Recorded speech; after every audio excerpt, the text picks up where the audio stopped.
ස්තුතිවන්ත වෙන්න ඕනේ. தேவனுக்கு நான் நன்றி செலுத்த வேண்டும். උන්වහන්සේගේ කරුණාව නිසා அவருடைய கிருபைக்காக. උන්වහන්සේ යාපා. அவர் நல்லவர். උදෑසන இந்த காலை வேளையும் கூட අපි ඒ දේව රාජ්‍ය නැවත සොයා ගැනීම සම්බන්ධව කතා කරන අවස්ථාවේදී இந்த காலத்திலே தேவனுடைய ராஜ்யத்தை எப்படி கண்டு கொள்வது என்பதை குறித்து பேசி வரும் இந்த தருணத்திலே අපි නැවත දැකීමක් අපි ඇති කරනවා. மீண்டும் கண்டு கொள்வதை குறித்து நாங்கள் இங்கே ஒரு நோக்கத்தை ஏற்படுத்துகிறோம். ඒකත් තමයි අපි දේව රාජ්‍යයේ මනසක් ඇතුව අපි ජීවත් වෙනවා නම් ஒரு காரியம் தேவனுடைய நினைவில் இருக்கிற சிந்தையின்படி வாழ்வோம் என்றால் දේව රාජ්‍යයේ මනසක් ඇතුව தேவனுடைய ராஜ்யத்தின் மனசின்படி ඔබ නිකන් සභාවට එන්නේ නැහැ. நீங்கள் வெறுமையாய் ஆலயத்துக்கு வர மாட்டீர்கள். ඔබ මෙතන වෙලා පුටුවරත් කරන්න නෙවෙයි එන්නේ. நீங்கள் இந்த இடத்திற்கு வந்து கதிரைகளை சூடாக்குவதற்கு அல்ல வருவது. තමයි එන්නේ යම් දෙයක් කරන්න. நீங்கள் வருவது ஒரு காரியத்தை செய்வதற்கு. දෙවියන් වහන්සේ නමස්කාර කරන්න. தேவனை நமஸ்காரம் செய்வதற்கு. ඒ වගේම அதே போல සුමානය තුලදී ஒரு வாரம் முழுவதிலும் තම මොනවද කරන්නේ? நீங்கள் என்ன செய்கிறீர்கள்? රක්ලාට අපි බයිබලේ කියවනවා, අපි යාඥා කරනවා, අපි ඉරිදා පල්ලියට එනවා, ඒක ඔක්කොම කරනවා. சில நேரத்திலே வேதத்தை வாசிப்போம், ஜெபம் செய்வோம், ஆலயத்திற்கும் வருவோம், இவைகளை செய்வோம். නමුත් ஆனாலும் අපි දෙවියන් වහන්සේගේ වැඩේට කොච්චර යොමු වෙනවද කියන එක තමයි ප්‍රශ්නේ. தேவனுடைய காரியத்திலே எந்த அளவு ஈடுபடுகிறோம் என்பதுதான் இன்னைக்கு கேள்விக்குறியாய் இருக்கிறது. මොකද ஏனென்றால் අපි සීමා කරගන්නව නැත්නම් අපි සීමා වෙනවා දෙවියන් වහන්සේගේ රාජ්‍යයේ වැඩේ කරන්න යනකොට. நாங்கள் தேவனுடைய வேலையை செய்ய போகும்போது என்ன செய்கிறோம்? மட்டுப்படுத்திக் கொள்கிறோம். දැන් යේසුස් වහන්සේ වචනයක් පාවිච්චි කළා. இயேசு கிறிஸ்துவானவர் ஒரு வார்த்தையை பாவித்தார், සුත්තරී වෙයල්ලා மனம் திரும்புங்கள் என்று. දේව රාජ්‍ය අතරම නිසා. தேவனுடைய ராஜ்யம் சமீபமாய் வந்திருக்கிறது என்று சொன்னார். අපි දන්නවා දෙවියන් වහන්සේ තුල මේ වෙනස ඇති වුණා වූ අයගේ ජීවිතයට අයත් වෙන්නා වූ කාරණාව. தேவனுக்குள்ளே மனிதர்கள் விசுவாசமாய் வாழ்ந்து அவர்களுக்குள்ளே ஏற்பட்ட ஒரு மாற்றத்தை நாங்கள் காண முடியும். ඒසාය 57 எசாயா 54வது அதிகாரம். නුඹට විරුද්ධව සාධන කිසිම ආයුධයක් සඵල නොවන්නේය. විනිශ්චය කිරීමට නුඹට විරුද්ධව නැගිටින සියලුම දෙවි නුඹ විසින් වරදට පත් කරනවා ඇත. ස්වාමීන් වහන්සේගේ මෙහෙකරුවන්ගේ උරුමයත් මාගෙන් ඔවුන්ට ලැබෙන ධර්මිෂ්ඨකමත් ඒ ආකාරයයි ස්වාමීන් වහන්සේ කියනසේක. ඔව් මෙතන කියන කාරණාව තමයි අපි දකිනවා இந்த இடத்திலே சொல்லப்படுகிற காரியத்தை நாங்கள் பார்க்கிறோம். ඒ දෙවියන් වහන්සේගේ මනුෂ්‍යයා කියන දෙවියන් වහන්සේගේ දාසයා කියලා තියෙනද? කොහොමද තියෙන්නේ? கர்த்தருடைய ஊழியக்காரன் என்று அங்கே சொல்லப்படுகிறது. ස්වාමීන් වහන්සේගේ මෙහෙකරුවන්. ස්වාමීන් වහන්සේගේ මේකව ස්වාමීන් වහන්සේට මෙහෙ කරන කෙනා. கர்த்தருக்கு ஊழியம் செய்கிற ஒரு ஊழியக்காரர். හරි පළමුව අපේ සේවය දෙවියන් වහන්සේට තියෙනවා. முதலாவது நம்முடைய ஊழியம் தேவனுக்காக இருக்க வேண்டும். ඊපස්සේ තමයි මිනිස්සුන්ට. அதற்கு பிறகுதான் ஜனங்களுக்கு. දැන් මේ උදෑසන අපිට කියන කාරණාව තමයි இந்த காலை வேளையும் நமக்கு தேவன் சொல்லுகிற காரியம் මේ வந்து වගේ ජීවත් වෙන මෙහෙකරුවා ස්වාමීන් වහන්සේට මෙහෙ කරන තැනත්තා. கர்த்தருடைய ஊழியக்காரன், கர்த்தருக்கு ஊழியம் செய்கிறவன். ඔහුට විරුද්ධව කිසි දෙයක් එන්නේ නැහැ.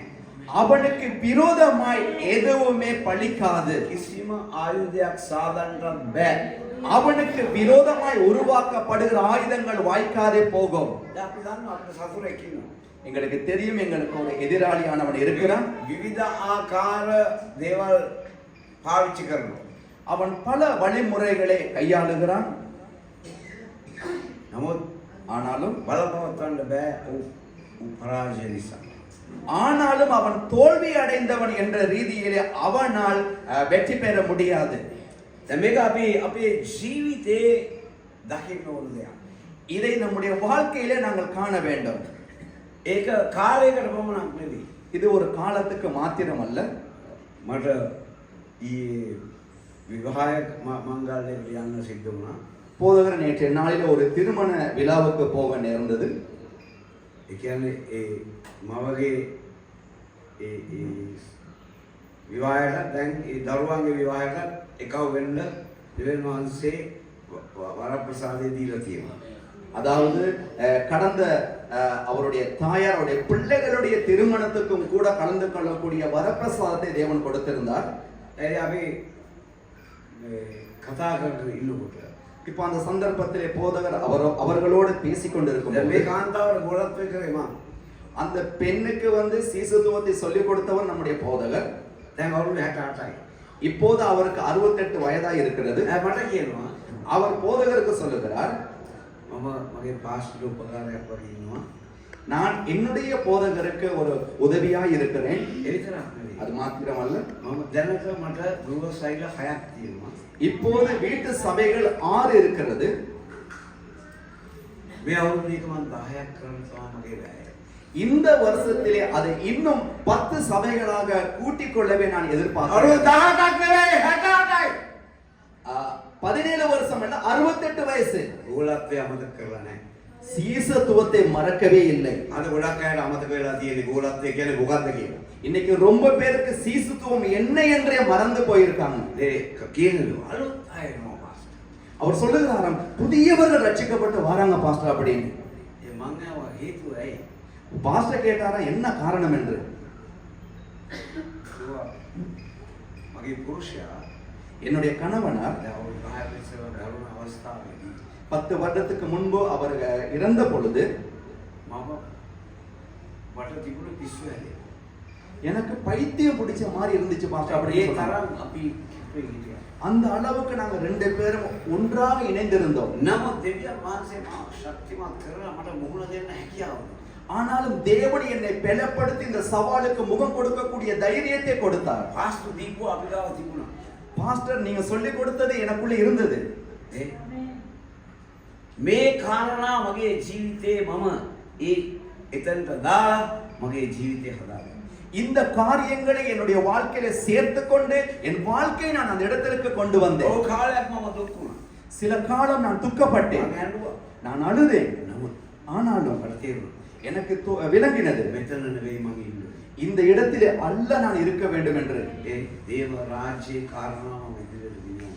தேவனுடைய ராஜ்யத்தின் வேலையை நான் முன்னால் கொண்டு போக வேண்டும் என்று. දැකියුනේ තමයි ඉස්සරහම ගේ ආස්වාස් කරලා හොඳටම ලස්සනට තිබුණා. அவர் சொன்ன காரியம் தான் அந்த அவருடைய வீட்டை எல்லாம் சுத்தம் செய்து நன்றாக ஒழுங்குபடுத்தினேன் என்று. ඒ මිනිස්සු බලනවා මේ ගෑණි මිනිහා මරුණ ගෑණි මේ විදියට මේ ඇයි මෙච්චර හොඳට මේවා කරලා ඉන්නේ. அப்ப அயலவர்கள் யோசித்தார்களாம், என்னடா இந்த பெண் செய்யறாங்க, தன் கணவன் இறந்து கொஞ்ச நாள் கூட ஆகல, இந்த அளவுக்கு அவங்க இப்படி செய்றாங்களே என்று. කියන්න බලන්න. அவர் சொன்னாராம், මගේ දෙවියන් වහන්සේ என்னுடைய தேவன் මම ශක්තිමත් කරනවා. என்னை பலப்படுத்தினார். සමහර අපිට වැඩි දෙවියන් වහන්සේ. சிலர் சொன்னாங்களாம், உங்களுடைய அந்த தேவனை நாங்களும் தெரிந்து கொள்ள வேண்டும் என்று.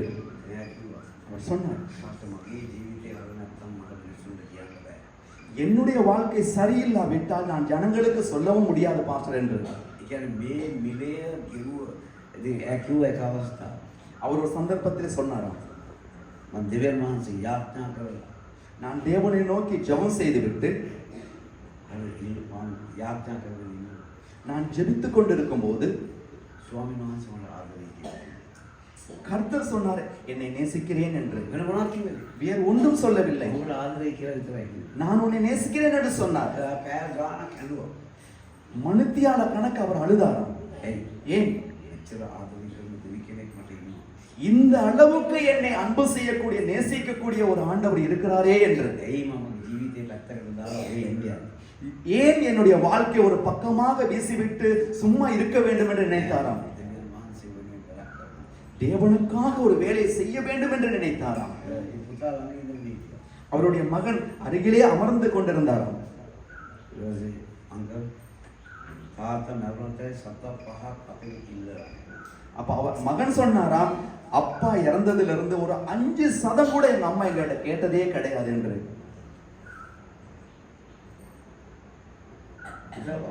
யோசித்து பாருங்கள். දෙවන් වහන්සේට සපෙරදී. தேவன் அவருடைய தேவைகளை சந்தித்திருக்கிறார். හරි. ඒ විවාහ වුණ දරුවා திருமணம் முடித்த அந்த பிள்ளை මගේ ළඟට ඇවිල්ලා ඉඳගෙන කිව්වා. போதகரிடத்திலே அருகில் வந்து சொன்னாராம், තාත්තා ආවා. என்னுடைய அப்பா வந்த மாதிரி இருக்கு பாஸ்டர், உங்களை பார்க்கக்குள்ள அப்படின்னு சொன்னார். මගේ මේක සම්පූර්ණ. இந்த காரியம் முழுமையா இருக்கிறதுன்னு சொன்னார். තමා කොච්චර බලපෑමක් ඇති කරලා තියෙනවද මිනිස්සුගේ ජීවිතේ. நீங்கள் எந்த அளவு ஜனங்களுடைய வாழ்க்கைக்கு ஒரு தாக்கத்தை ஏற்படுத்தி අද இருக்கிறீர்கள். මට පැත්තක ඉඳන් මේව ඇහුවත් ඇති. பாஸ்டருக்கு இன்னைக்கு ஒரு பக்கத்துல அமர்ந்து இதெல்லாம் கேட்டுக்கிட்டு இருந்தாலே ඒ போதும். සභාවන් කරලා මිනිස්සු ගෙනල්ලා තාමත් වයසට ගියත් ඒගොල්ලෝ වැඩේ කරනවා.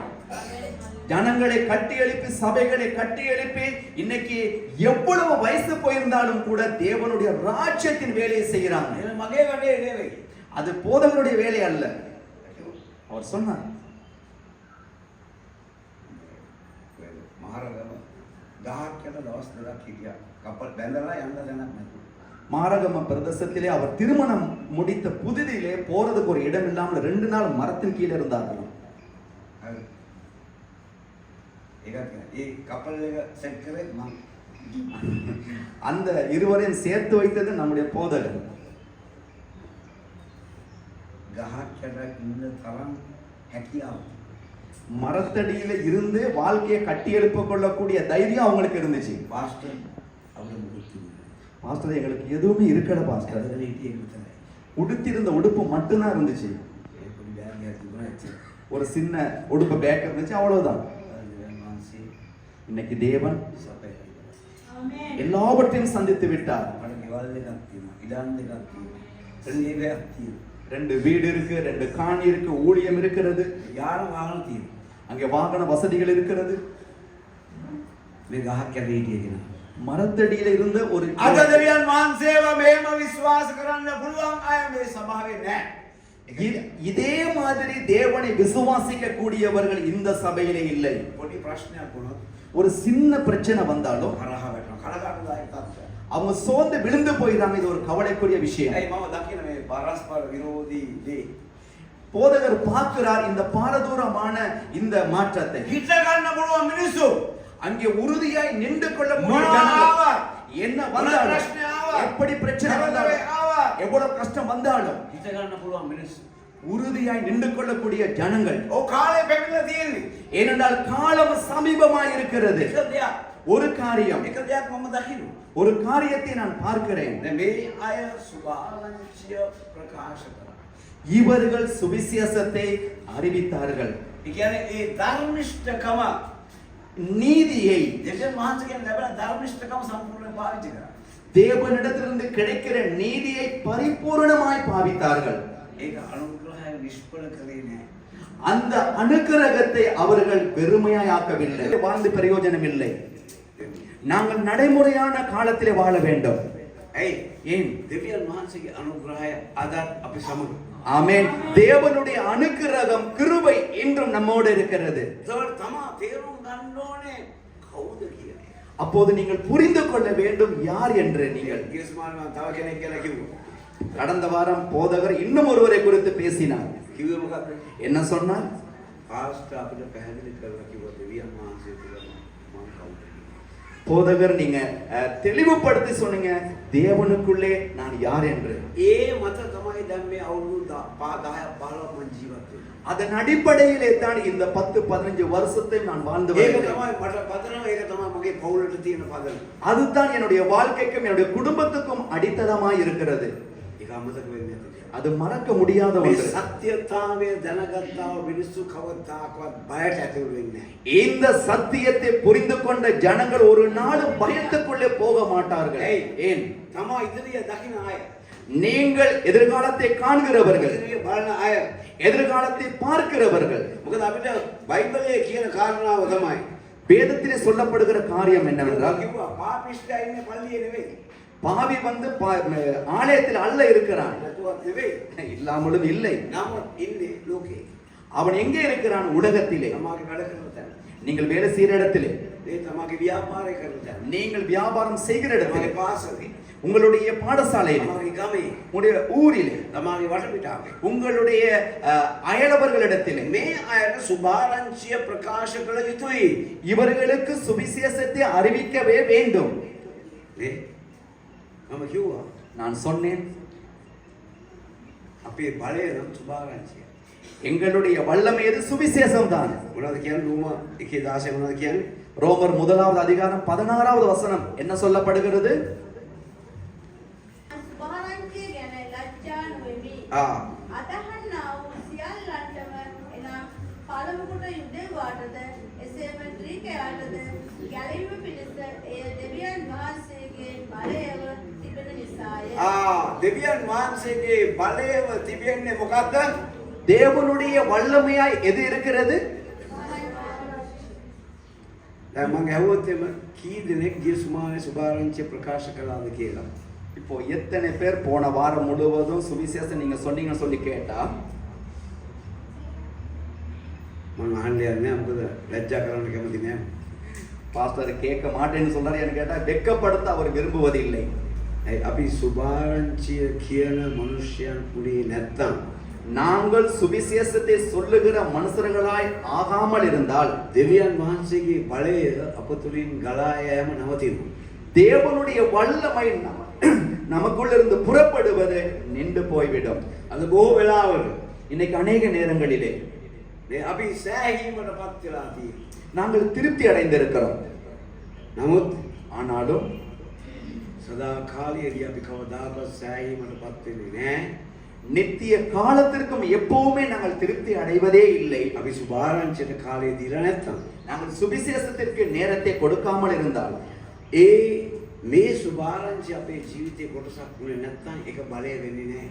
இந்த சுவிசேஷம் நம்முடைய வாழ்க்கையில ஒரு அங்கமாக இல்லாமல் இருந்தால் அது தேவனுடைய வல்லமையாய் இருக்காது. තමාගේ පවුලෙන් තමයි සෑහීමටපත් වෙන්නේ.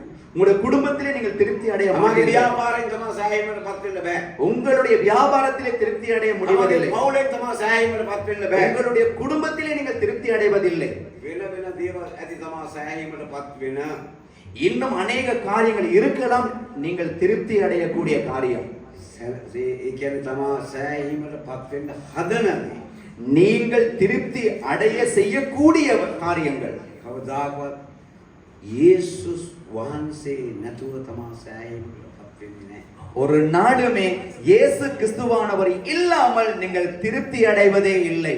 ஆமென். තමාගේ ජීවිතේ යේසුස් වහන්සේ නැත්තම් ඒ ජීවිතේ වැඩක් නැහැ. உங்களுடைய வாழ்க்கையில இயேசு கிறிஸ்துவானவர் இல்லாவிட்டால் நீங்கள் திருப்தி அடையவே முடியாது, பிரயோஜனமும் இல்லை. තමාගේ ව්‍යාපාරයේ යේසුස් වහන්සේ නැත්තම් ඒ ව්‍යාපාරේ වැඩක් නැහැ. තමා කෝටිපතියෙක් වුණා. நீங்கள் செய்கிற வியாபாரத்திலே நீங்கள் ஒரு கோடீஸ்வரனாக இருந்தாலும் இயேசு கிறிஸ்துவானவர் இல்லாமல் இருந்தால் பிரயோஜனம் இல்லை. තමාට කොච්චර සල්ලි තිබ්බත් වැඩක් නැහැ. உங்களுக்கு எவ்வளவு பண வசதி இருந்தாலும் பிரயோஜனம் இல்லை. එක මොහොතයි යන්නේ. ஒரு நொடி போதும், ஒரு நொடி போதும். අපි හරියට කරලා තියෙනවා. நாங்கள் சரியானதை செய்திருந்தால் අපි සුභාරංචි මනුෂ්‍ය මම කරන දෙයට සුභාරංචි එකව කරගන්න. நான் செய்கிற காரியத்திற்கு சுவிசேஷத்தை சேர்த்துக் கொள்ள வேண்டும். ඒ පැහැදිලිව தெளிவாகவே අපි දන්නවා. எங்களுக்கு தெரியும். දෙවියන් වහන්සේගේ බලය ප්‍රකාශ වෙන කාලය පැමිණලා තියෙනවා. ஆமென். தேவனுடைய வல்லமையை அறிக்கை செய்யக்கூடிய காலம் வந்திருக்கிறது. මේ සභාවේ ඉන්න අය දෙවියන් වහන්සේට කාලය දෙන්න අවශ්‍යයි. இந்த சபையில் இருக்கிறவர்கள் தேவனுக்கு நேரத்தை கொடுக்க வேண்டும். තමාගේ මාංශයෙන් දෙවියන් වහන්සේ සතුටු කරන්න බෑ. බයිබලේ කියන්නේ ඒකයි. உங்களுடைய மாம்ச ரீதியாக தேவனை பிரியப்படுத்த முடியாது என்று வேதம் சொல்லுகிறது. අපි හිතනවා නම් සුමානට සලක් මෙතනට ආවිලා අපේ අම්මා දසෙන් කොට දාලා යන දෙවියන් වහන්සේ සතුටු වෙනවා කියලා වැරදි තැනක ඉන්නේ. நாங்கள் கிழமைக்கு ஒரு நாள் வந்து எங்களுடைய காணிக்கை தசம பாகத்தை கொடுத்துட்டு நாங்க போனா போதும் என்று நினைத்தால் பிழையான இடத்திலே இருக்கிறோம். තමාගේ ජීවිතේ දෙවියන් වහන්සේගේ කාරණාවට කෙලින් එන්න. உங்களுடைய வாழ்க்கையிலே தேவனுடைய காரியத்திற்கு நீங்கள் நேரடியாக இருக்க வேண்டும். තමා හිතන්න පුළුවන් මම යාඥා කරනවා. நீங்க நினைக்கலாம் நான் பைபிளை ஜெபிக்கிறேன், කියවනවා. நான் வேத வாசிக்கிறேன், මනුස්සයෙකුට උදව් කරනවා. நான் மனுஷர்களுக்கு உதவி செய்கிறேன். හරි. එතකොට මට හැමදේම ලැබෙනවා. அதனால எனக்கு எல்லாமே கிடைக்கிறது. සමහර අය சிலர் இருக்கிறாங்க, මේ ඔක්කොම කරනවා. எல்லாம் செய்யறாங்க. තාමත් ඒ අධික ජීවනයේ නෙවෙයි. ஆனாலும் ஒரு பரிபூரண ஜீவியத்திலே வாழ்க்கையில அல்ல அவங்க இருக்கிறாங்க. හරි. අවංක වෙනවා. உண்மையா இருந்தாலும் තමා මේක තේරුම් ගන්න. இதை நீங்கள் புரிந்து கொண்டால் අපි අධික ජීවනයේ ජීවත් වෙන්න ඕනේ. நாங்கள் பரிபூரண ஜீவியத்திலே வாழ வேண்டும். නේද? අපි ගායනා කරා. நாங்கள் பாடினோம், යේසුස්ට මාදරේ. இயேசுவை நான் நேசிக்கிறேன் என்று. ඒක ජීවිතයේ යථාර්ථයක් වෙන්න. அது நம்முடைய வாழ்க்கையிலே நடைமுறை ரீதியா இருக்க வேண்டும். ඇයි? ஏன்? අපිට කියනවා යොහාන් 14 23 මොනවද කියන්නේ? யோவான் 14வது அதிகாரம் 23வது வசனம் என்ன சொல்லுகிறது? යේසුස් වහන්සේ ඔහුට උත්තර දෙමින් යමෙක් මට ප්‍රේම කරන්නේ නම් ඔහු මාගේ වචනය ආරක්ෂා කරන්නේය. මාගේ පියාණන් වහන්සේද ඔහුට ප්‍රේම කරනසේක. අපි ඔහු ළඟට ඇවිත් ඔහු සමග වාසය කරමු. හalleluya. அல்லேலூயா. ගොඩක් අය දෙවියන් වහන්සේ මෙතන යන්න හදන්නේ. ரொம்ப பேர் தேவனிடத்துல போறதுக்கு தான் எதிர்பார்க்கறாங்க. මෙතන කියනවා දෙවියන් වහන්සේ තමාගාවට ගෙන්න ගන්න පුළුවන් ක්‍රමයක්. இந்த வசனத்திலே சொல்லப்படுகிற தேவனை நாம் இருக்கிற இடத்திற்கு அழைத்துக் கொள்ள முடியும் என்று. මම දන්නවා මොකද අපිට වැඩක් නෑ. ආමෙන් එකක්වත් නෑ නේ අපිට වැඩක් නෑ. ஆமென் என்று கூட சொல்ல දෙවියන් වහන්සේ නෝනේ අපි ගාවට. தேவன் நம்ம கிட்ட வர வேண்டிய அவசியம் இல்லைன்னு ඒක நினைக்கிறோம். තේරෙන්නේ නෑ. இது விளங்க மாட்டேங்குது. ඒ දේව රාජ්‍ය මනස අපිට තිබෙන්න ඕනේ. ஏனென்றால் தேவனுடைய ராஜ்யத்தின் சிந்தை நமக்குள்ள இருக்க வேண்டும். අතුල් වෙන්න ඕනේ. நாங்கள் அதற்குள்ளே போக வேண்டும். ඒ මනස හදාගන්න. அந்த சிந்தையை சரி செய்து கொள்ள வேண்டும். මම දන්නවා. எனக்கு தெரியும், දෙවියන් වහන්සේ මාගාවට එන නිසා දෙවියන් වහන්සේ මාත් එක්ක ඉන්න නිසා මට දේවල් කරන්න පුළුවන්. தேவன் என்னோடு எனக்கிட்டே வருகிறபடியால், தேவன் என்னோடு கூட இருக்கிறபடியால் எனக்கு நிறைய காரியத்தை செய்ய முடியும் என்று போதகர் சொல்லுகிறார். ඒ හැම අතින් எல்லா விதத்திலும், හැම අතින් எல்லா விதத்திலும் උන්වහන්සේ කරන්න පුළුවන්. அவருக்கு செய்ய முடியும். ஆமென். උන්වහන්සේ ජය දෙන්න තරම් அவர் ஜெயத்தை கொடுக்கக்கூடிய தேவன், ආරක්ෂා කරන තරම් அவர் பாதுகாக்கக்கூடிய தேவன், සුව දෙන තරම් சுகம் கொடுக்கக்கூடிய தேவன். ඒ උන්වහන්සේ අපේ සැපේ. அவரே எங்களது கொடுப்பினையானவர். ඒක අපි නිකන් කට වචනයට කියන්නේ. இது வாய்ப்பேச்சுக்கு சொல்லி வேலை இல்லை. හරි. දැන් අපි ඊයේ පෙරේද ගියා තිරුණා. நேற்றைய முன்தினம் போதகர் திருகோணமலைக்கு சென்றார். ගිහලා මොනවද කරන්නේ? බඩු ගන්න ගියා. அங்கே போய் சில பொருள்களை கொள்முதல் செய்ய போனாராம். බඩු ගන්න ගියාම அங்கே பொருள்களை வாங்க போன நேரத்திலே ලොකු බිලක් ආවා 1,58,000. 1,58,000 பில் வந்துருச்சு. හරි. 55,000 අතේදී. 55,000 தான் கையில இருக்கு. හරි. දැන් ලැජ්ජ වෙන්න බෑනේ. இப்ப வெட்கப்பட இயலாது தானே. දැන් ගිහලා අපි පස්සේ මම කල්පනා பாஸ்டர் யோசித்தாராம். මොනවද කරන්නේ ස්වාමීනි? அப்ப ஆண்டவர்ட்ட கேட்டார், ஆண்டவரே நான் என்ன செய்யறது? ඒකට මම මගේ සහෝදරයා තිරියද්ද මං කිව්වා මේ මෙතන බඩු වැඩි. அப்ப போதவருடைய சகோதரன் அங்க இருந்தா அவர் சொன்னாராம், இப்ப வாங்கியிருக்கிற சாமம் கொஞ்சம் கூட அப்படின்னு. මේ මෙතන මේ කපන්න පුළුවන් බඩු කපලා දාන්න. அப்ப குறைக்கக்கூடிய பொருள்களை நாங்கள் குறைத்துக் கொள்வோம் என்று சொன்னாராம். එතකොට ආවා 1,58,000 1,18,000. 1,58,000 பில்லு இப்ப 1,18,000 ரூபாய்க்கு வந்து குறைஞ்சிருக்கு. ඒක වල සල්ලි නැති. இப்ப அதையும் கட்டுறதுக்கு பணம் இருக்கு. සල්ලි අරන් ගියෙත් නෑ. பணம் இங்க இருந்து பாஸ்டர் எடுத்துட்டு போகவும் இல்ல. මම කල්පනා කරා දැන් මම දන්නවා දැන් මම චාන්දනී සිස්ටර් රුපියල් 20,000 කියලා. சிஸ்டர் சாந்தினி இடத்துல 20,000 ரூபாய் செலவுக்கு மட்டும் வாங்கிட்டு போயிருக்காரு. හරිද? සාප්පේ සල්ලි වගේ තිබුණා මම දැනගෙන හිටියේ නෑ කොච්චරක් තිබුණාද කියලා. මම ඉතින් කිව්වා හොඳයි රයිට්. අපි පාඩ බඩු ඕගොල්ලෝ ගෙනත් දෙනවා අපි සල්ලි දෙනවා. அப்ப பாஸ்டர் சொன்னாரா, பின்னேரம் 5 மணிக்கு நீங்க பொருள்களை கொண்டு வந்து இறக்கும் பொழுது இந்த பில்லை நான் கட்டுகிறேன் என்று பாஸ்டர் சொன்னாராம். ඊළ බලනකොට ඒත් සල්ලි. அங்க போயிட்டு பார்க்கக்குள்ளேயும் பணம் போதாது. இப்ப දවෙත් හිටියා. அப்ப அந்த இடத்துல வந்து சகோதரர் தமிழ் இருந்தாராம். ඕගොල්ලෝ කොච්චරද අඩු? அவர் கேட்டாராம், எவ்வளவு பாஸ்டர் குறைவு என்று. අංග රුපියල් 5,00,000 විතර අඩුයි. 15,000 மாதிரி குறையுது அப்படின்னாராம். මම දෙන්න. நான் தருகிறேன் அந்த பணத்தை. ආපහු දෙන්න. හැබැයි ඒ අවස්ථාවේදී அந்த சந்தர்ப்பத்திலே මම දන්නවා ඕගොල්ලෝ පොසත් මිනිස්සෙක් නෙවෙයි. தமிழ் வந்து ஒரு பணக்காரன் இல்லை, සල්ලි නැත්තේත් නෑ. பணம் இல்லாமலும் இல்லை. ඒ සමහර වෙලාවට සල්ලි වියදම් කරන්න තේරෙන්නේ சில நேரத்தில் பணத்தை செலவு செய்யும் தெரிவதில்லை. නෑ. ඒ අවස්ථාවේ அந்த சந்தர்ப்பத்தில் අපි ලැජ්ජා වෙන්නේ නැතුව நாங்கள் வெட்கப்படாமல் දෙවියන් වහන්සේ බලවත්යක් කරා. தேவன் வல்லமையாய் அந்த காரியத்தை ஈடு செய்தார். අය අපිට ඉල්ලන කවුරුත් නැහැ. என்னன்னா அங்க போயிட்டு கேட்கறதுக்கு யாரும் தெரிஞ்சவங்களும் இல்ல. ඒ බැංකුවේ සල්ලි නැහැ. வங்கியிலேயும் சல்லி இல்ல. මම බලලා මේ මගේ කාඩ් එකේ දාලා සල්ලි කීයක් කර ගන්න කියලා කාඩ් එක රිජෙක්ට් වෙනවා. இப்ப பாஸ்டருடைய கார்டை போட்டு எவ்வளவு சல்லி எடுத்து பார்த்தாலும் அதுவும் ரிஜெக்ட் ஆகி ரிட்டர்ன் வருது. மாரක් කියලා දැම්ම. 3 முறை ட்ரை பண்ணியிருக்கிறார். රිජෙක්ට්. அது ரிஜெக்ட் ஆகி தான் வருது. මාරක් එක තැනක தான் මම කිය මැෂිම කරලා වෙන්නේ නැති කියලා මම තව තැනකට ගියා එතනත් රිජෙක්ට්. இப்போ ஒவ்வொரு இடமா மாறி மாறி போட்டு பார்த்தாலும் ரிஜெக்டா தான் வந்திருக்கு. அது මම බලලා දැන් මොකද කරන්නේ? இப்ப பாஸ்டர் யோசித்தாராம் என்ன செய்வது என்று. දෙවියන් වහන්සේ தேவன் நல்லவர். දෙවියන් වහන්සේ අපිව ලැජ්ජ කරන්නේ. தேவனை நம்மை வெட்கப்படுத்துகிறவர் அல்ல. මම දන්නවා මාව ලැජ්ජ කරන්නේ. விசேஷமாக போதகரை தேவன் வெட்கப்படுத்துவதே இல்லை. ඇයි? ஏன்? මොකද මගේ ඇදහිල්ල, මගේ මනස, මගේ විශ්වාසය වචනය මත රැඳී තියෙන නිසා. ஏனென்றால் போதகருடைய விசுவாசம், எதிர்பார்ப்பு, நம்பிக்கை அனைத்தும் தேவனுடைய வார்த்தையிலே அடிப்படையா இருக்கிறபடியா. யோசித்து பாருங்கள். යේසුස් වහන්සේ දෙවියන් පියාණන් වහන්සේ තමා ගාවට එනවා නම් තමා ගාව කොහොමද හිඟකම තියෙන්නේ? யோசித்து பாருங்கள். பிதாவும் இயேசு கிறிஸ்துவானவரும் உங்கள் அருகிலே வரும் பொழுது உங்களுக்கு எப்படி குறைவு இருக்கும்? මේ ලෝකේ පාලනය කරන්නා වූ ලෝකේ අයිති දෙවියන් වහන්සේ මා ගාව ඉන්නකොට මට හිඟකම තියෙන්නේ කොහොමද? இந்த உலகத்தை ஆளுகை செய்கிறவர், இந்த உலகத்துக்கு அதிபதியானவர் என்னோடு கூட இருக்கும் பொழுது எனக்கு எப்படி குறைவு உண்டாகும்? අපි හලෙලුයා කියලා මදි.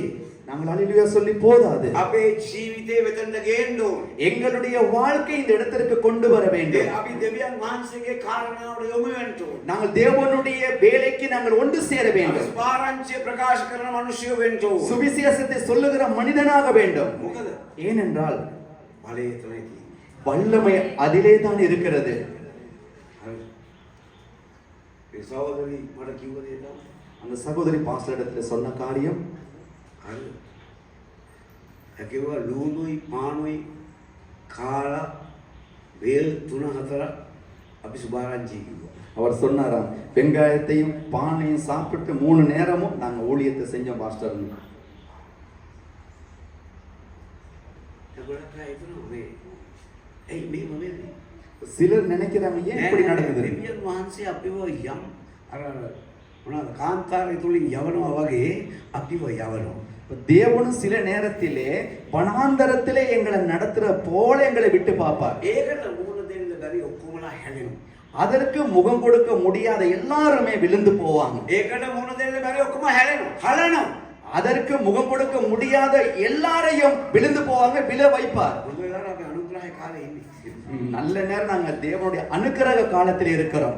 හරි. අපි දකින්න ගොඩක් වෙලාවට යෝෂුවා සහ කාලෙත් ගැන තමයි කතා කරන්නේ. சில நேரத்திலே யோசுவா காலேப்பை குறித்து நாங்கள் அதிகமாக பேசுகிறோம். යෝෂුවා මෝසස්ට වැඩි වෙනස් නායකයෙක් වුණා. யோசுவா மோசேயை விட ஒரு வித்தியாசமான தலைவனானார். මේ කාලේ පිටියවට அந்த காலத்திலே ஒரு காலேப்பும் இருந்தார். අද ගොඩක් අයට කවුරුත් නැහැ. இன்னைக்கு யாருமே இல்லை. ඇයි? ஏன்? තම සුභාරංචි ප්‍රකාශ කරලා තියෙන්න ඕනේ. நீங்கள் சுவிசேஷத்தை சொல்லி இருக்க வேண்டும். මට ඉන්න යාළුවෝ මම ජීවිතේ දන්නේ නැති කපල් එකක් මට කෝල් කරා. பாஸ்டருக்கு அறிமுகமே இல்லாத ஒரு ஜோடி என்ன செஞ்சாங்களா, நேத்து தொலைபேசி மூலமா பேசினாங்க. ඒගොල්ලෝ මේ පාස්ටර් ජෙරෝම්ගේ පල්ලියට அவர்கள் பாஸ்டர் ஜெரோமுடைய ஆலயத்துக்கு செல்லுகிற ஒரு விசுவாசி குடும்பம். මම ඇයි මාව හම්බෙන්නේ? இப்ப பாஸ்டர் கேட்டாரா, என்ன நீங்க சந்திக்கணும்? ඔයගොල්ලෝ ප්‍රශ්නයක් තියෙනවා. உங்களுக்கு ஒரு பிரச்சனை இருக்கா? කිසි ප්‍රශ්නයක් எந்த பிரச்சனையும் இல்லை. නේ. මගේ භාර්යාව ව්‍යාපාරයක් තියෙනවා. මම හොඳ සරසාවක් කරන්නේ. என்னுடைய மனைவி ஒரு வியாபாரம் செய்றாங்க, எனக்கு ஒரு நல்ல தொழில் இருக்கிறது. නෑ ඔබගේ ගීතිකාව නිසා මම දෙවියන් වහන්සේ දෙලා. உங்களுடைய சங்கீதத்தினால உங்களை நான் பார்க்க ஆசைப்படுறேன்னு මට சொன்னாங்க. ඇවිල්ලා අත් දෙකේ ඉන්න ඕනේ.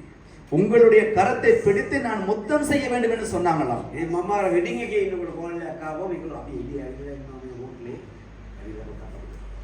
அந்த திருமணம் நடந்து கொண்டிருக்கிற நேரத்துல பாஸ்டர் கிட்ட கால் பண்ணி சொன்னாங்களா, நாங்க வீட்டுக்கு வெளியே வந்திருக்கிறோம் பாஸ்டர் உங்களை சந்திக்க அப்படின்னு. ඊපස්සේ ආපු ගමන් ඒගොල්ලෝ අත් දෙක අල්ලලා ඉඳලා එනවා අපි අපි ආත්මා. இப்போ கண்ட கைக்கு என்ன செஞ்சிருக்கிறாங்க, பாஸ்டருடைய கை ரெண்டையும் பிடிச்சு முத்தம் செய்து பாஸ்டர் எங்களுக்கு ஜெபம் பண்ணுங்கன்னு சொன்னாங்க. වටේ ඉන්න මිනිස්සු බලලා මේ මොකක්ද මේ.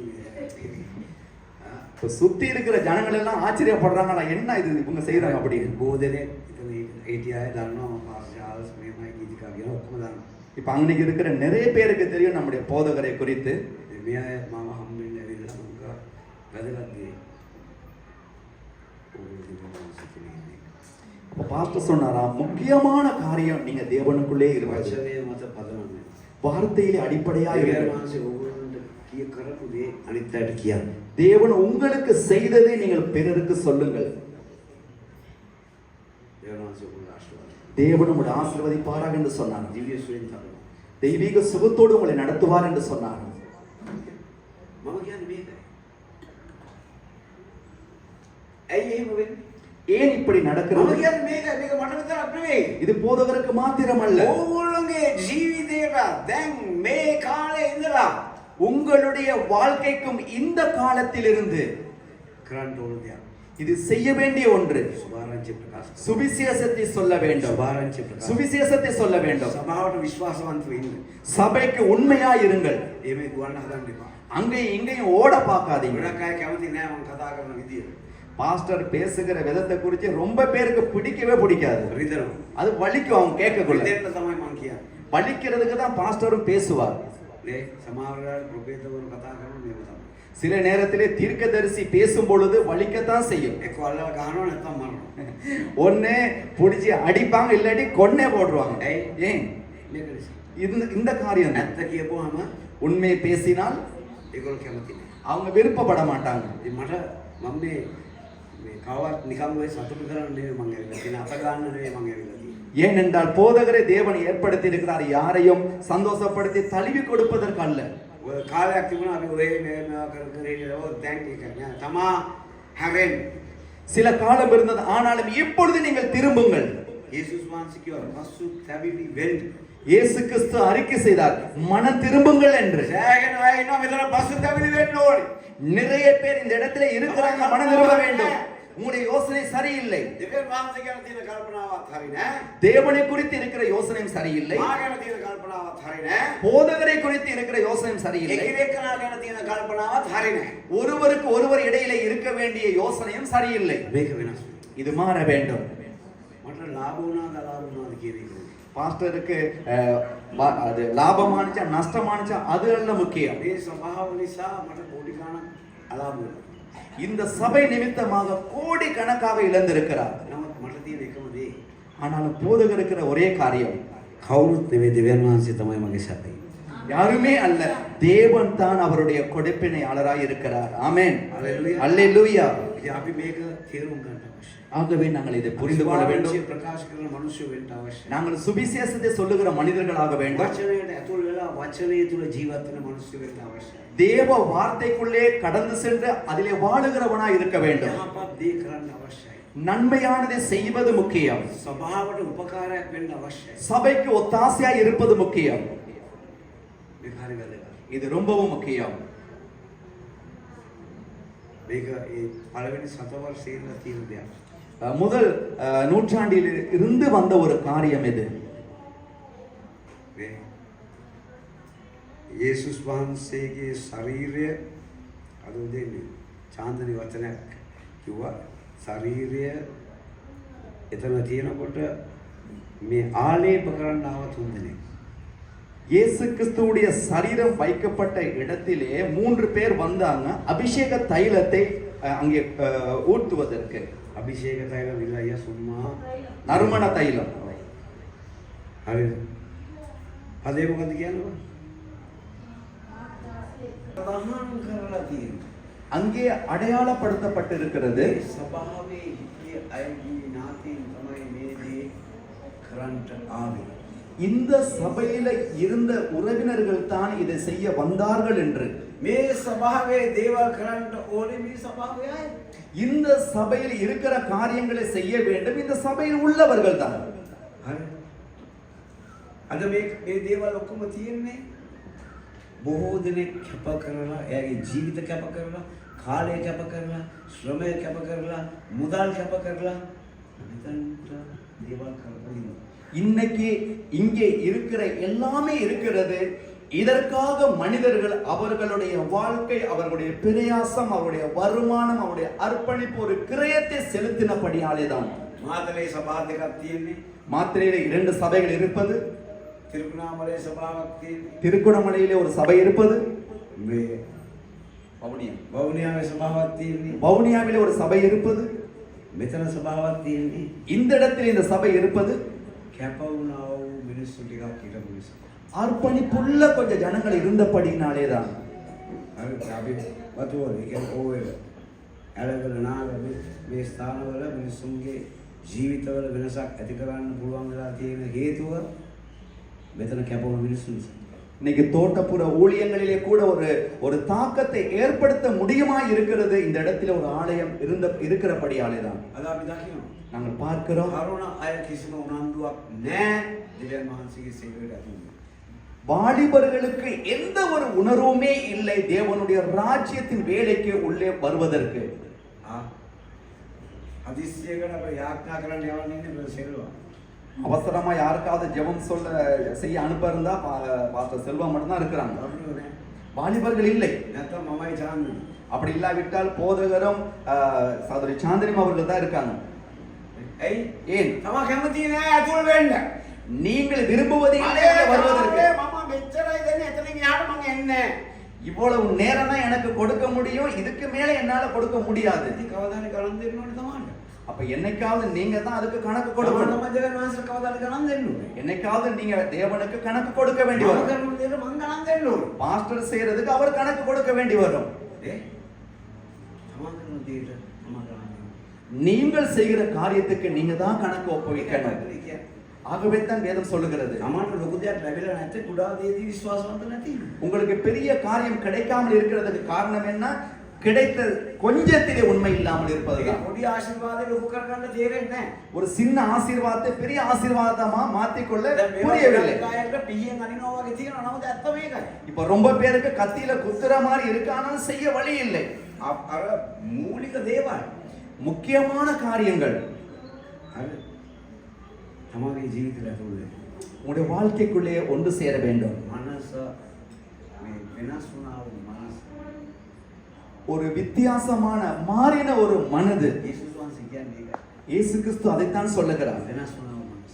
அங்கே ஒரு மாற்றமான வித்தியாசமான ஒரு மனம். දේව රාජ්‍යයට අයිති මනස. தேவனுடைய ராஜ்யத்துக்கு உரித்தான ஒரு மனசு. ඒ තමගේ ගෙදර තමගේ ව්‍යාපාර තමගේ අරක මේක නෙවෙයි. அது என்னுடைய வீடு, வியாபாரம் இவைகள் அல்ல. ඒ ඔක්කොම එනවා. இவை எல்லாம் கிடைக்கும். ඇයි? ஏன்? පළමු දේවන් වහන්සේගේ රාජ්‍ය ධර්මස්කමත් සොයාපල්ලා එවිට முதலாவது தேவனுடைய ராஜ்யத்தையும் நீதியும் தேடுங்கள், அப்பொழுது இவைகள் எல்லாம் கூட கொடுக்கப்படும் என்று. සියලු දේම හොයලා වෙලා තිබ්බොත් විතරයි අපි දේව රාජ්‍ය. நாங்க என்ன செய்யறோம்? எங்களுக்கு தேவையான எல்லாத்தையும் தேடி விட்டு நேரம் இருந்தா தேவனுடைய ராஜ்யத்தை தேடுகிறோம்.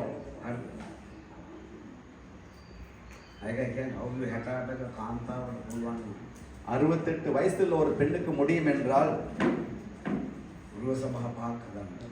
5 வீட்டு சபைகளை உருவாக்க බලාපොරොත්තු 10ක් හදන්න නම් මේ අවුරුද්දේ. இந்த வருஷத்திலே எதிர்பார்ப்பு 10 சபைகளாய் அதிகரிக்க මට කියන්න දෙයක් නැහැ. எனக்கு சொல்லுவதற்கு எதுவுமே இல்லை. මට කියන්නේ எனக்கு சொல்லுவதற்கு எதுவுமே இல்லை. ஒரு காரியம், මං සතුටු වෙනවා. போதகர் சந்தோஷப்படுகிறார். ඒ වගේ කාන්තාවක් මගේ අතේ. அப்படிப்பட்ட ஒரு பெண் போதகருடைய படிப்பினைக்கு கீழே உருவாகினதுக்காக මේ ඔක්කොටම දීලා තියෙන ඒ අනුශාසනයමයි. இவங்க எல்லாத்துக்கும் இந்த ஒரே ஆலோசனை தான் கொடுக்கப்பட்டிருக்கிறது. කරන එක කරන්න නැති එක තමයි. செய்வதும் செய்யாமல் இருப்பதும் உங்களுடைய கையிலே இருக்கிறது. විශ්වාසවන්තව ඉන්න එක නැති එක තමයි. விசுவாசத்தோடு உண்மையாய் இருப்பதும் உங்களுடைய கையிலே இருக்கிறது. ඒ දැන් අපි ප්‍රාර්ථනා මංගේ මේ තැන තැන යන්න හදන්න එපා. ஆகவே ஒவ்வொரு இடமா தேடிக்கிட்டு போகாதீங்க. ඇයි දැන් අපි මේ පැලයක් අරගෙන ஒரு கன்றை எடுத்துக்கொண்டு මේ සුමානේ මේ මෙතන පොට් එකක දානවා. இப்போ இந்த கிழமை இந்த ஒரு பூ போச்சில வைக்கிறோம். ඊළඟ සුමානේ තව පොට් එකක දානවා. வாரக்கிழமை வரக்குள்ள இன்னொரு பூ போச்சில வைக்கிறோம். ඊළඟ තම කාලයක් යනකොට මොකද වෙන්නේ? இப்படியே செஞ்சுக்கிட்டு இருந்தா கொஞ்ச நாள் போனா என்ன நடக்கும்? මොකද වෙන්නේ කාට? அந்த கன்றுக்கு என்ன நடக்கும்? அது செத்து போயிடும். ගොඩක් අයට තියෙන ප්‍රශ්නයක්. நிறைய பேருக்கு இருக்கிற பிரச்சனை இதுதான். හැලවෙන්න එක දැන්. முளைக்கிறது ஒரே இடத்துல முளையும். හරි. දෙවියන් වහන්සේ තමන්ට දීලා තියෙන වැඩේ කරන්න. தேவன் உங்களுக்கு கொடுத்திருக்கிற வேலையை செய்யுங்கள். ඒක පොඩිද ලොකුද කියන එක නෙවෙයි. அது சின்ன வேலையா பெரிய வேலையா பரவாயில்லை. ඊට වඩා පැහැදිලි කරන්න බෑ. இதை விட தெளிவுபடுத்தவும் முடியாது. හරි අමාරු. இது சரியான கஷ்டம். මට කාලය කියන එක කල්පනා කරලා ගන්න වෙලා තියෙනවා. ஏனென்றால் நேரத்தை இப்ப சரியாக உபயோகப்படுத்துவது ரொம்ப முக்கியமா இருக்கிறது. මේ පෙරේද තිරුකුණාමලේ ඊයේ කොළඹ අද මෙහි முந்தா நாள் திருகோணமலை, நேற்று கொழும்பு, இன்றைக்கு இங்கே. හෙට තියෙනවා වැඩ වාගයක් ආය අනිද්දා තිරුකුණාම. நாளைக்கு சில வேலைகள் இருக்கிறது. நாளை மறுதினம் மீண்டும் திருகோணமலைக்கு செல்ல வேண்டும். හරි ඒකයි මම කියන්නේ. හරි තමන්ගේ කාලය මොනවද තමයි වියදම් කරන්නේ? உங்களுடைய நேரத்தை நீங்கள் எதற்கு பாவிக்கிறீங்க? දේව රාජ්‍ය වෙනද? தேவராஜ்யத்துக்காகவா? අඩු ගානේ තමයි ව්‍යාපාරවල මේවා කරනගේ ව්‍යාපාරේ ලොකු වෙලා තියෙනවා. ඒකත් නැහැ. இப்ப குறைஞ்சது நீங்க ஒரு வியாபாரம் செஞ்சா அந்த வியாபாரமாவது வளர்ந்திருக்கணும், அதுவும் இல்லை. ඇයි? ஏன்? අපි මේ අධික ජීවනය ගැන කතා කරන අය. நாங்கள் பரிபூர்ண ஜீவனத்தை குறித்து பேசுகிறவர்கள். කරලා මදි. பேசி மட்டும் போதாது. මේක දෙවියන් වහන්සේ තුලට ඇවිල්ලා කරන්න ඕන දෙයක්. இது தேவனுக்குள்ளே வந்து இதை செய்ய வேண்டிய காரியம். මොනවා කරන්නද ඉස්සෙල්ලා දෙවියන් වහන්සේ තුලට. எதை செய்வதற்கு முன்பாக தேவனுக்குள்ளே வாங்க. ඒ වහන්සේට එන්න කියන්නේ එන්න ස්වාමීනි. அவரை நோக்கி சொல்லுங்க, கர்த்தாவே வாங்க, මම ඔබට ආදරේ. நான் உம்மை நேசிக்கிறேன். වාසේ වචනේ තුල මම ජීවත් වෙනවා. உம்முடைய வார்த்தையிலே நான் வாழுகிறேன். වාසේ වචනේ කියලා තියෙනවා. உம்முடைய வார்த்தையிலே எழுதி இருக்கிறது. நீங்க வருவீங்கன்னு. இப்ப வாங்க. එන්න කියන්න බැරි නේද? அப்படி சொல்ல முடியாவிட்டால் அது ஒரு பிரச்சனை. அது ඒකයි පොඩක් ජීවිතේ තියෙන ප්‍රශ්න. இதுதான் இன்னைக்கு நிறைய பேரோட வாழ்க்கையில இருக்கிற பிரச்சனை. ඒ ඉතල වාල් දෙවියන් වහන්සේ නිතරම ඉන්නකොට ප්‍රශ්න නෙන්නේ. இப்ப தேவன் எந்த நேரம் பக்கத்திலேயே இருந்த பிரச்சனை தானே, தொந்தரவு தானே இல்லையா? අනිත් වැඩ කරන්න බෑනේ නේ. மற்ற வேலையெல்லாம் செய்ய இயலாது தானே. ඒකයි. அதனாலதான். ඒ නිසා ஆகவே මේ මනස හදා இந்த மனதை சரி செய்து கொள்ளுங்கள். දේවරාජ්‍ය මනස ඇති කරගන්න. தேவனுடைய ராஜ்யத்தின் சிந்தையை உருவாக்கி கொள்ளுங்கள். උන්වහන්සේ ලං වෙන්න. அவரிடத்திலே கிட்டி சேருங்கள். බලවත් දේ වෙනවා. வல்லமையான காரியம் நடக்கும். ආමෙන්. ஆமென். நாங்கள் யாவரும் எழுந்திருப்போம், ஜெபம் செய்வோம்.